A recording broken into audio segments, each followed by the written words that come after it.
future for Korean food is extremely bright, which is one of the reasons why I was so excited to do this multicultural show.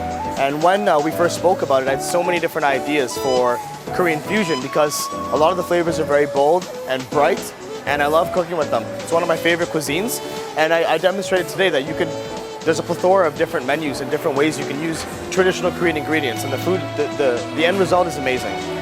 I've never been to Korea, but I'd love to go, and I need a good tour guide when I go too, but I would be most excited to have traditional, authentic Korean food, and especially the street food. I've heard a lot about the street food there.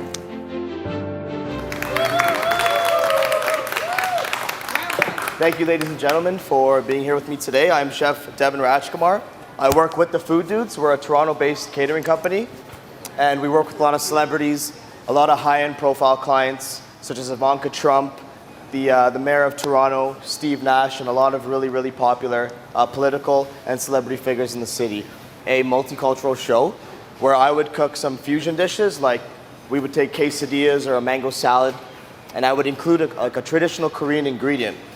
So today, I'll be infusing kimchi into a few different things that I do. I want to show you a different way that we can use gochujang as well, which is the red pepper or the red bean paste that you have. That's also very spicy. So I'm going to get right into it. Right before I start though, if you have any questions whatsoever while I'm conducting the class, you can just raise your hand or simply just say, hey chef, or hey Devin, why are you doing it this way? Can this be done another way? So if I'm going too fast at any time, just please let me know because we have a lot to cover in this short time frame here.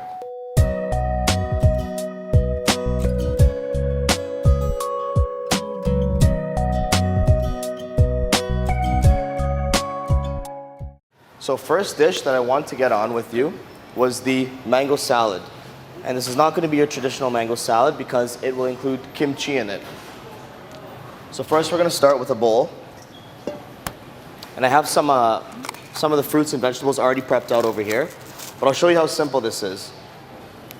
If you wanted to chop up a mango at home, you could. This is just chopped mango if you have a mandolin. Or you can peel it and slice it.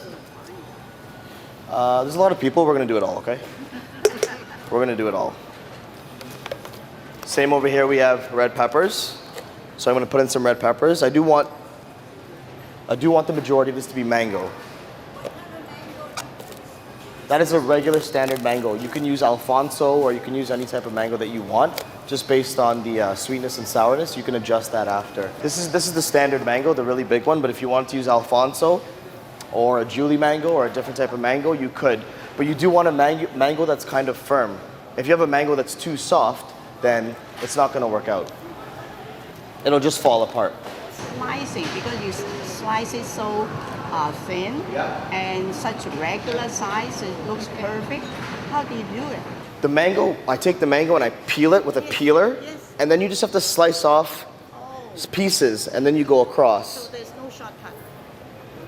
There is a shortcut. If you do it 1,000 times, I promise you'll be faster after. Because I've done it about 1,000 times. So there really is no shortcut. You just have to get into it and do it.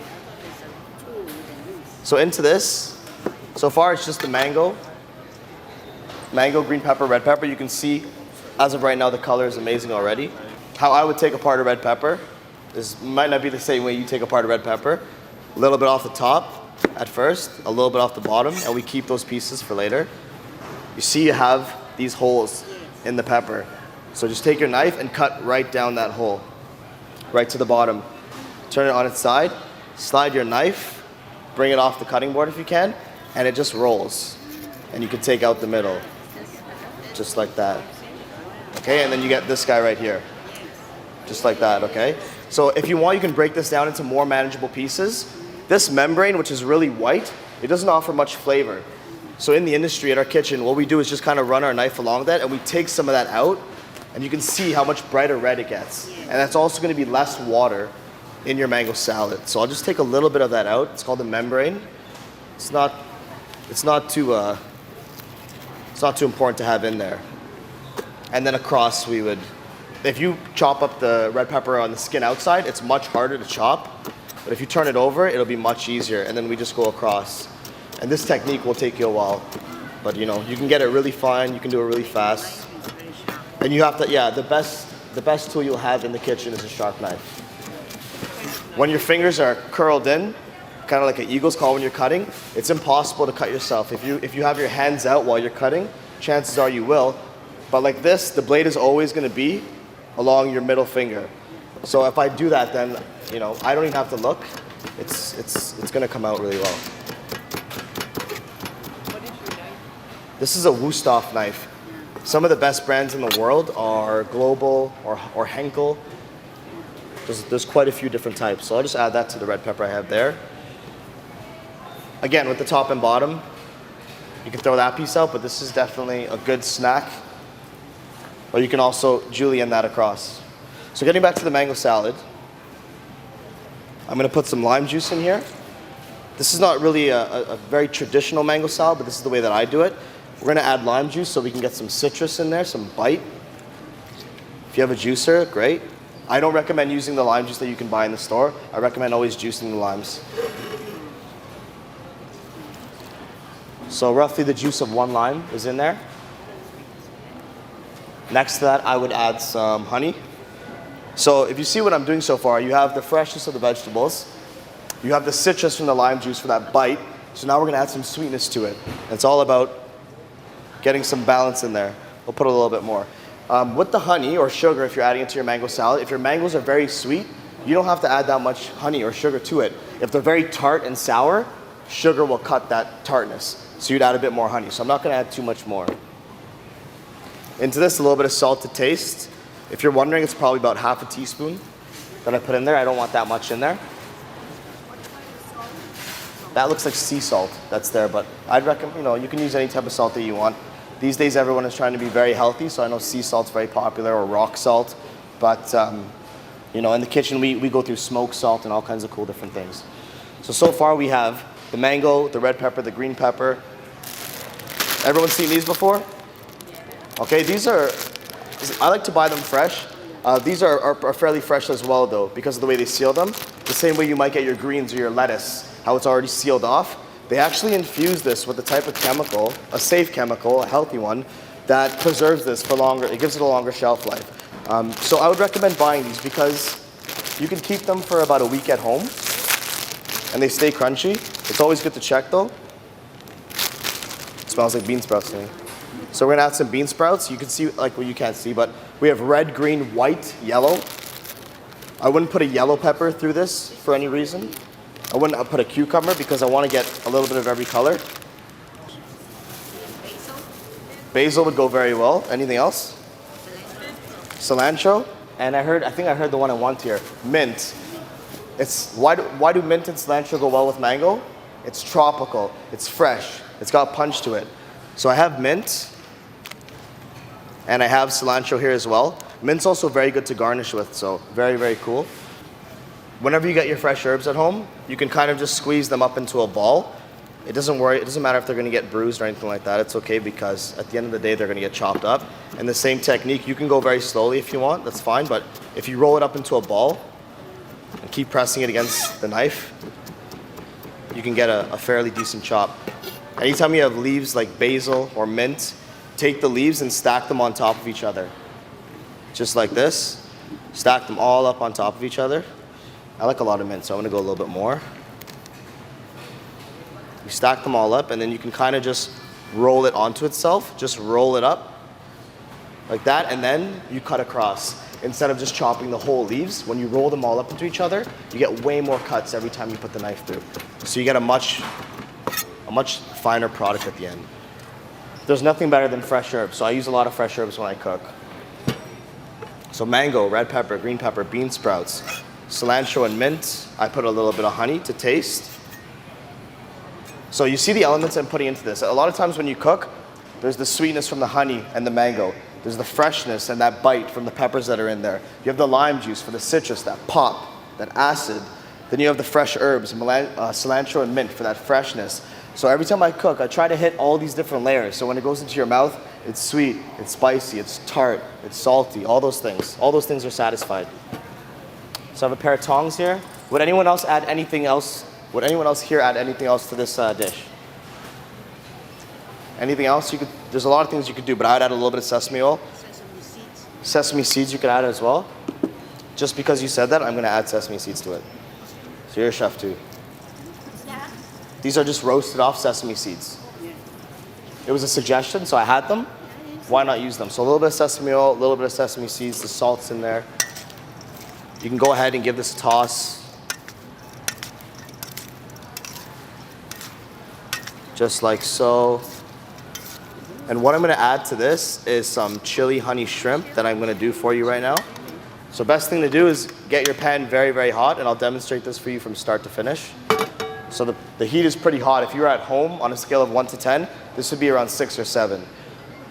You want very high heat for this. I get in trouble at home when I cook with this high heat because it makes a mess of the kitchen, and my mom has to clean it, and she's not impressed, no matter how good the food tastes. So this is gonna give a good toss. This mango was actually fairly ripe, so it's actually breaking down a little bit, but it's totally okay. What's a really important thing to do when you're at home cooking before you serve your guests? So let's say we're at home, we got it to this point. What's the one thing you want to do before you send it out? Sorry? Taste it, great. Do you want to come taste this for me and see if it's seasoned? I trust you though. Okay, well, if anyone else, I'll just give it a quick taste. You will love me. Promise. So the pan is hot, it's getting very hot. Vegetable oil. Whenever you're cooking on really high heat or cooking with oil at all, you don't ever want to use olive oil or even extra virgin olive oil. You burn out those olive flavors and those olive qualities that you spent the money on. Grapeseed oil, that's also a good healthy alternative. We use veg oil and corn oil a lot at the kitchen that I work at. So get your oil into the pan. The pan's been heating up. You want to get it really hot. What I'm going to demonstrate for you is what we call chili honey shrimp. So I have some black tiger shrimp here. And what I did was simply, when you buy your shrimp, as so, I took the shell off it. You can leave the tail on if you want. I took it off in this case, just to get it done a little bit quicker. But when you have the shrimp and it's not deveined, you have to take your knife. You can do it flat on the cutting board, it's a lot safer, but you have to take your knife and go through the back, I'm sure as everyone knows, to get rid of that vein, that sticky vein that's in there. It's not good for you. If you take it a step further and you take it down a little bit more, just a little bit more, like so, it kind of fans out a bit. And you get a much neater end product. So I'll fry these off for you and you'll see what happens. Instead of the shrimp curling up like this, it curls up and fans out and it'll be open. Very simple to do. It's like you think it's a big restaurant secret. That's really all that you do. And I'll show you again. So you take your shrimp just like this. It's obviously in the curl. And you just go around the back of it.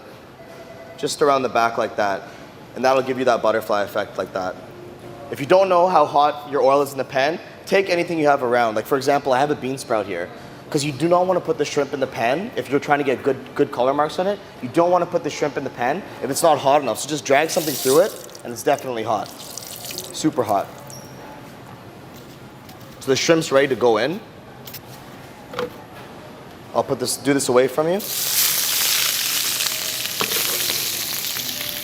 we have the shrimp in the pan now. And now it's time to add some seasoning to it. I would first hit it with a bit of salt, not too much. I'll use the same tongs, the same dish. Kind of flatten them out if you can. And already, as you'll see when I plate it up, they're starting to curl up.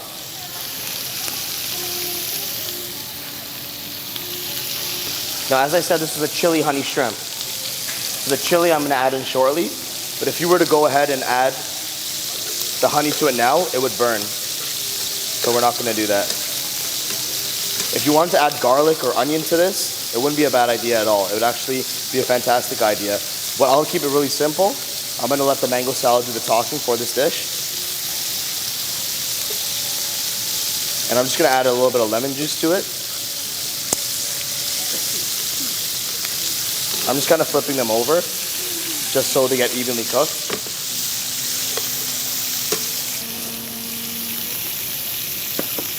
So lemon juice and seafood, very important. Just gonna catch the seeds. Unless anyone wants seeds, I can keep those for you. I don't like them, very bitter.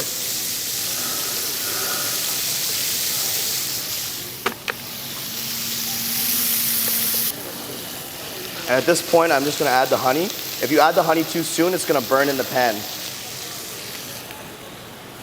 If you want, we can start plating up the mango salad, and then I'll put the shrimp on top. So I'm gonna give this a good toss. You don't wanna overcook it. And look at this product that you get now. Does everyone see that?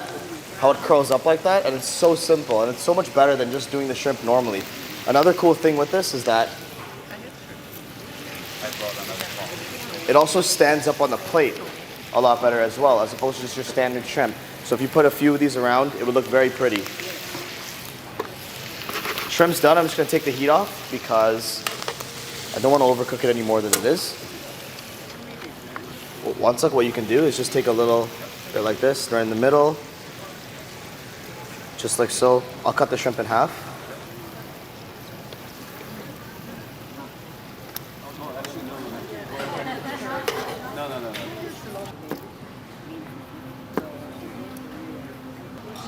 If you overcook the shrimp, it's going to become very rubbery and tough. And if you undercook it, this is right in between. Another thing to note is that if you leave the shrimp in the pan, it's actually just going to keep cooking. So you want to get it out of there as soon as possible. Now to this, what I would like to add, I love using parsley because it doesn't offer too much flavor, but it offers beautiful color.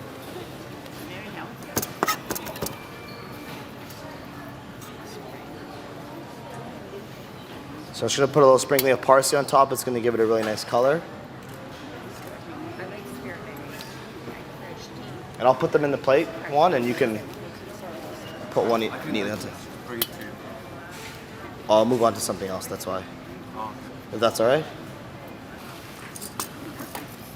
And this would be a kimchi mango salad. You could mix the kimchi into the mango salad, but it kind of loses the texture and it kind of gets lost. So I like to chop it up separately, and I'll just get a fork and a plate to do so. And I would put this right on top of the shrimp.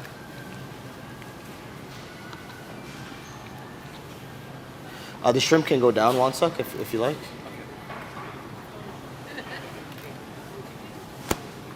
Has anyone had a kimchi mango salad before, anywhere?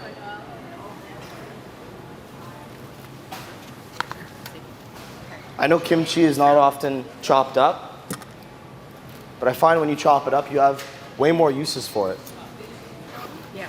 What I would do is you could do it like that. You could fine dice it if you like, but I will make it stringy, just like the mango salad.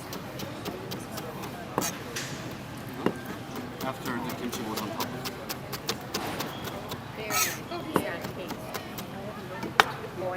And just a little bit of kimchi right on top of that shrimp. So it's a kimchi chili honey shrimp. I'll get you a fork very soon too.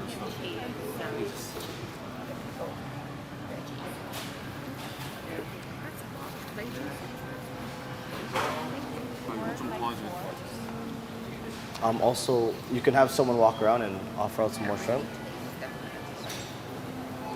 If you want to add more chili to this dish or more sweetness to it, you definitely can. It's all about how you control it at home. Any other questions so far on that? Was that fairly straightforward? Fairly simple. How does it taste, whoever's tasting it right now? Nice and sweet. Not too spicy, right? Again, if you want more acid, if you want it to have more tang, you can add more lime juice to it. You can add lemon juice, orange juice.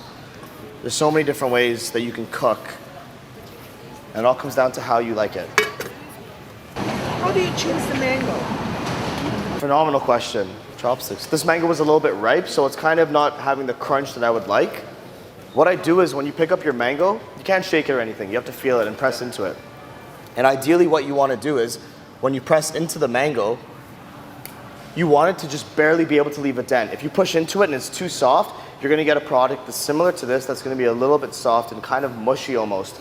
So you want it to barely be able to leave a dent in it. Traditionally, they use green mangoes, so unripe mangoes for it. So you get that crunch and you get that sourness, which works as well, but I like when the mango's a little bit sweeter. Does the kimchi work with this dish? It does? Okay. We're gonna try to get to the back and serve you as soon as possible. In the meantime, I'm gonna move on to another dish. So earlier when I was growing up, well not earlier, but you know, about 8 or 9 years ago, that's the first time that I met Wonsuk. And Wonsuk introduced me to a lot of Korean food, such as jajang and gochujang used to bring for me, kimchi. And we had other Koreans at our school, and they would get kimchi sent to them from Korea in the jars, covered in duct tape. And I used to go nuts, so I've grown very fond of kimchi. And I try to use it in my cooking as much as I can, because it offers so much different flavor. Does everyone know what kimchi is here? No? Can someone answer that? What is kimchi? Pickled vegetable? Which vegetable are we talking about? Napa cabbage? Anything else? Chili, Mm-hmm. garlic, Yep. salt. Well, you're almost a chef. You seem to know quite a bit.